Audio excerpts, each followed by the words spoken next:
Saluton mia caro amico, kiel fartas? Saluton el ĉiu el tuta mundo mia caro amico. Hodiaŭ la estas trenastiĝis por la Esperanta lingvo en la tuta mundo, la dek unu jaro en la tuta mundo mia caro amico.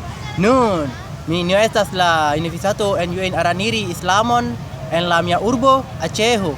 Mi tre facilas kaj mi tre feliĉas ĉar mia amikoj kun mia amikoj nun en la insulo ya la malgranda insulo ĉar cirkoj la multaj da amikoj kaj multaj da amikoj lerni la libroj kaj lerni la libroj kaj la kun la filmon.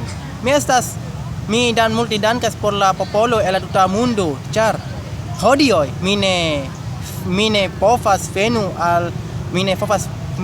vojaĝis al la tuta mundo kaj la Argentino, la Hispanio, kaj la Germanio, Francio, kaj Angle, kaj Ĉino, Japana, multaj da landoj en la tuta mundo estas havis la bonastiĝis en la Esperanto lingvo, bonastiĝis en doktoro Zamenhof.